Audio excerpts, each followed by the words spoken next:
కాళేశ్వరంపై justice Ghosh నివేదిక ఎట్టకేలకు Telangana assembly ముందుకు రాబోతోంది. నేటి అసెంబ్లీ అజెండాలో 10వ అంశంగా కాళేశ్వరం నివేదికను చేర్చారు. మంత్రి ఉత్తమ్ కుమార్ రెడ్డి ఈ నివేదికను సభలో ప్రవేశపెడతారు. ఆపై సభాపతి అనుమతితో జస్టిస్ ఘోష్ ఇచ్చిన నివేదికపై స్వల్పకాలిక చర్చ చేపడతారు. కొద్ది రోజులుగా కాళేశ్వరం అంశం తీవ్రస్థాయిలో రాజకీయ దుమారానికి కారణమవుతోంది. జస్టిస్ ఘోష్ కమిషన్ తన నివేదికలో మాజీ సీఎం కేసీఆర్, మాజీ మంత్రులు హరీష్ రావు, ఈటెల రాజేందర్లను తప్పుపట్టింది, చర్యలకు సిఫారసు చేసింది. ఈ నివేదికపై అభ్యంతరాలను వ్యక్తం చేస్తూ రెండోసారి హైకోర్టు తలుపు తట్టారు మాజీ సీఎం కేసీఆర్, మాజీ మంత్రి హరీష్ రావు. మేడిగడ్డ, అన్నారం, సుందిళ్ల బ్యారేజ్ల నిర్మాణంపై జస్టిస్ ఘోష్ కమిషన్ విచారణ జరిపింది. ఇక కాళేశ్వరం నివేదికపై చర్చకు సిద్ధమని బీఆర్ఎస్ కూడా ప్రకటించడంతో సభలో వాడివేడి చర్చ జరుగుతోందని అంచనా వేస్తున్నారు. బీఆర్ఎస్ ను అన్ని కోణాల్లో కార్నర్ చేయాలని అధికార పక్షం భావిస్తోంది. చర్చను మంత్రి ఉత్తమ్ కుమార్ రెడ్డి ప్రారంభిస్తారు. బీఆర్ఎస్ నుంచి హరీష్ రావు ప్రస్తావించే అంశాలకు ట్రెజరీ బెంచ్ ఎప్పటికప్పుడు కౌంటర్లు ఇచ్చే అవకాశం కూడా ఉంది. రెండు పక్షాల మధ్య నివేదిక సెగలు రేపుతుండటంతో సభలో ఏం జరుగుతోంది, చర్చ సజావుగా సాగుతుందా అనే సందేహాలు నెలకొన్నాయి.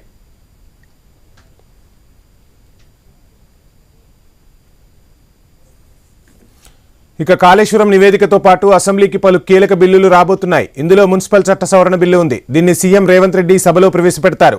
పంచాయతీరాజ్ చట్ట సవరణ బిల్లును మంత్రి సీతక్క ప్రవేశపెడతారు. ఈ రెండు బిల్లులు స్థానిక సంస్థల ఎన్నికలకు ఉద్దేశించిన చట్ట సవరణలు. అలాగే తెలంగాణ ప్రైవేట్ వర్సిటీ చట్ట సవరణ బిల్లును రేవంత్ రెడ్డి ఇంట్రడ్యూస్ చేస్తారు. ఇక అసెంబ్లీ సమావేశాలకు సంబంధించి ఫుల్ డీటెయిల్స్ మా ప్రతినిధి ప్రవీణ్ అందిస్తారు. ప్రవీణ్, చూస్తున్నాం ఈరోజు సభలో వాడివేడిగా చర్చ జరిగే అవకాశాలు కనిపిస్తున్నాయి. ముఖ్యంగా కాళేశ్వరం నివేదిక పైన ప్రధానంగా చర్చ జరిగే అవకాశం ఉంది. ఇటు అధికార ప్రతిపక్షాలు అస్త్రశస్త్రాలను కూడా సిద్ధం చేసుకున్నట్టు తెలుస్తోంది. డీటెయిల్స్ ఏంటి?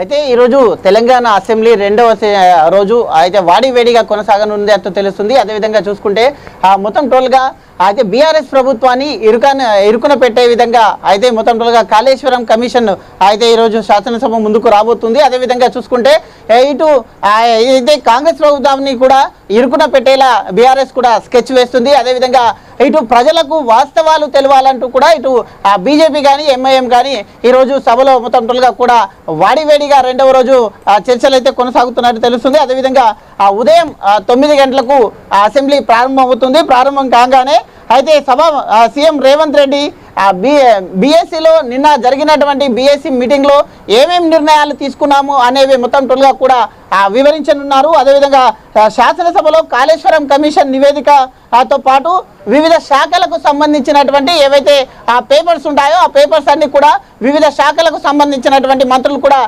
టేబుల్ చేస్తారు. టేబుల్ చేసిన తర్వాత మొదటగా సీఎం రేవంత్ రెడ్డి తెలంగాణ ప్రైవేట్ యూనివర్సిటీల ఏర్పాటు నియంత్రణ అమెండ్మెంట్ ఏదైతే ఉంటుందో ఆ అమెండ్మెంట్ అయితే ఆర్డినెన్స్ లో పేపర్ చేస్తారు. అదేవిధంగా CM Revanth Reddy Telangana municipality amendment ను కూడా ఆర్డినెన్స్ అయితే అక్కడ టేబుల్ చేస్తారు.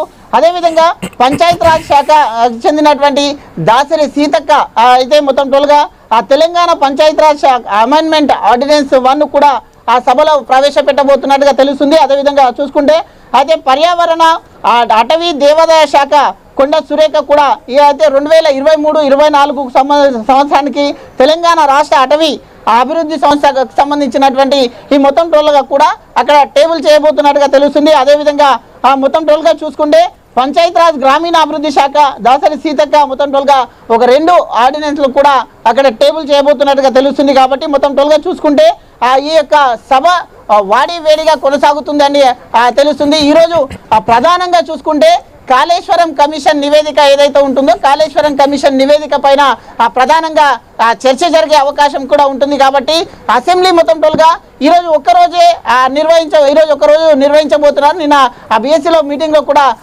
అయితే ఈ సమావేశంలో నిర్ణయించారు. అయితే ఈ యొక్క వర్షాకాలం నేపథ్యంలో వివిధ జిల్లాలతో పాటు వరదలు ఉన్న కారణంగా ఇటు గణేష్ ఉత్సవాలు ఉన్న కారణంగా అయితే ఈ యొక్క అసెంబ్లీ సమావేశాలు ఈ రోజుతో ముగించాలా, లేదంటే తిరిగి మళ్ళీ ఈ యొక్క ఏవైతే వినాయక చవితి ఉత్సవాలు ఉన్నాయో వినాయక చవితి ఉత్సవాల తర్వాత మళ్ళీ తిరిగి కొనసాగించాలా అనే ఉద్దేశం ఉన్నట్టుగా తెలుస్తుంది. కాబట్టి మెయిన్గా చూసుకుంటే ఈ యొక్క కాళేశ్వరం కమిషన్ నివేదిక ఏదైతే ఉందో కాళేశ్వరం కమిషన్ నివేదిక పైన స్వల్పకాలిక చర్చ జరగనున్నట్టుగా తెలుస్తుంది.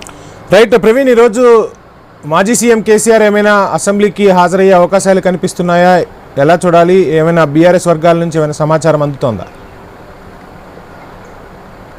ఎస్ అయితే మాజీ సీఎం కేసీఆర్ ఇప్పటికే ఆ యొక్క సభలో ఏ విధంగా అయితే ఫాలో చేయాలి, ప్రభుత్వాన్ని ఏ విధంగా మొత్తం టోల్గా కూడా ప్రభుత్వాన్ని ఏ విధంగా నిలదీయాలి అనే కోణం లోపల అయితే ఎమ్మెల్యేలకు కానీ ఇటు ఎమ్మెల్సీలకు కానీ దిశానిర్దేశం చేశారు. కాబట్టి మొత్తం టోల్గా ఈరోజు అయితే కేసీఆర్ సభకు హాజరు కాలేకపోతున్నట్టుగా తెలుస్తుంది.